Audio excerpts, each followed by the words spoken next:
ఈరోజు ఈ వీడియోలో వెంకటేశ్వర స్వామికి సంబంధించి కొన్ని ఆశ్చర్యకరమైన విషయాలైతే తెలుసుకుందాం. మీరు మాత్రం ఈ వీడియోని పూర్తిగా చూసేందుకైతే ప్రయత్నం అయితే చేయండి. అదేవిధంగా మన ఛానల్ని సబ్స్క్రైబ్ చేయండి.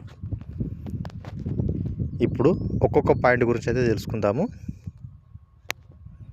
అయితే స్వామివారి విగ్రహానికి ఇప్పటికీ గుండె చప్పుడు వినిపిస్తుందా అని చాలామంది అంటుంటారనమాట. అయితే మెయిన్గా ఇక్కడ గుర్తుంచుకోవాల్సిన విషయం ఏంటిదంటే, తిరుమలలో స్వామివారి విగ్రహానికి చెవి దగ్గరగా పెడితే గుండె చప్పుడు వినిపిస్తుందని అతని యొక్క సేవకులు ఉంటారు కదా, ఆ సేవకులు అంటుంటారనమాట. అది నిజమో అబద్ధమో తెలియదు, కానీ బట్ సేవకులు ఎవరైతే ఉంటారో వాళ్ళు చెప్పారనమాట. అదేవిధంగా అందుకే ఎప్పుడు కూడా విగ్రహం మీద ఎప్పుడు కూడా అభిషేకం అనేది డైరెక్ట్గా చేయరనమాట. అభిషేకం అనేది డైరెక్ట్గా అయితే చేయరు. ఇది కూడా ఇంకోటి ఏంటంటే, వైజ్ఞానికంగా ఇంకా ఎవరు కూడా నిరూపించలేకపోయారు. ఇదొక హిస్టరీ అనమాట. అదేవిధంగా సెకండ్ పాయింట్, స్వామి జుట్టు నిజంగా పెరుగుతుందా? ఇప్పుడు దీనికి సంబంధించి అయితే తెలుసుకుందాము. తిరుమలలో స్వామి జుట్టు ప్రతిరోజు కొంచెం కొంచెం పొడవు అవుతుందని అర్చకులు ఉంటారు కదా, ఆ అర్చకులు మాత్రం అంటుంటారు. బట్ అందుకే ప్రత్యేకంగా ఇది నిజమో కాదు మనకైతే తెలియదు, బట్ అర్చకులు అన్నారు కాబట్టి ఆ విషయానికి సంబంధించి నేను మీకైతే ఎక్స్ప్లెయిన్ అయితే చేస్తున్నాను. ఇంకోటి, ఈ విగ్రహం అనేది ఇప్పుడు వెంకటేశ్వర స్వామి విగ్రహం ఉంది కదా, ఇలాంటి విగ్రహం అనేది ప్రపంచంలో మరెక్కడా లేదంట. అది కూడా ఇష్టం అనమాట. థర్డ్ పాయింట్, స్వామికి ఉన్న అప్పులు ఇప్పటికీ కూడా తీరలేదా? ఇప్పుడు దీని గురించి తెలుసుకుందాము.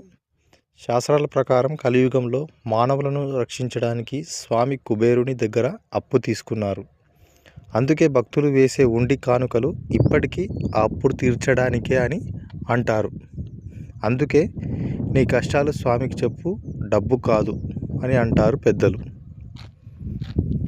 ఫోర్త్ పాయింట్, తిరుమలలో ఎందుకు పాములు అదేవిధంగా క్రూర జంతువులు అయితే కనిపించవు సామాన్యంగా? ఎందుకు? ఇప్పుడు దీని కూడా ఆన్సర్ తెలుసుకుందాం.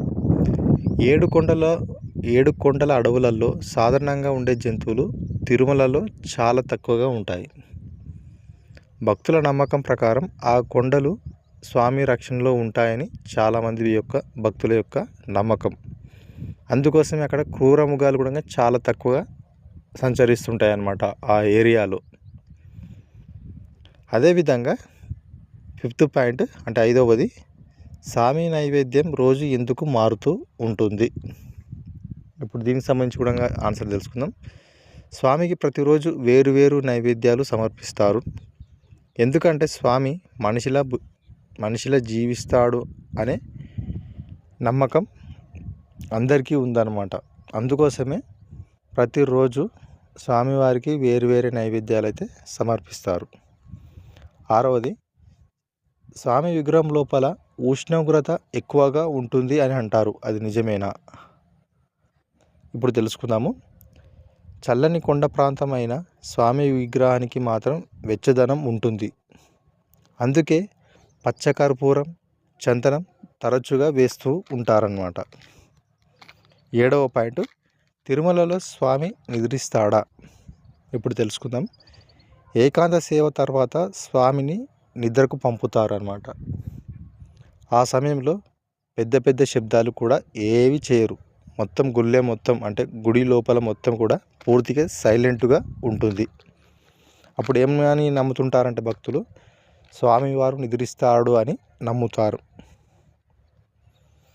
ఎనిమిదవది, నిజమైన భక్తుడిని స్వామి పరీక్షిస్తాడా? ఇప్పుడు తెలుసుకుందాము. చాలామంది భక్తుల యొక్క అనుభవం ఇక్కడ చెప్పడం అయితే జరుగుతుంది.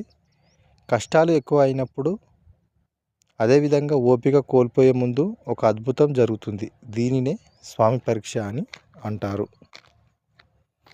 ఇప్పుడు మనం మొత్తం అయితే ఒక్కొక్క డౌట్ గురించి అయితే తెలుసుకున్నాం అన్నమాట.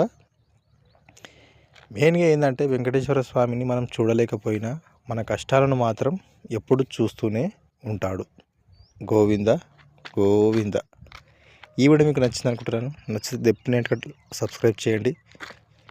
Thank you for watching this video.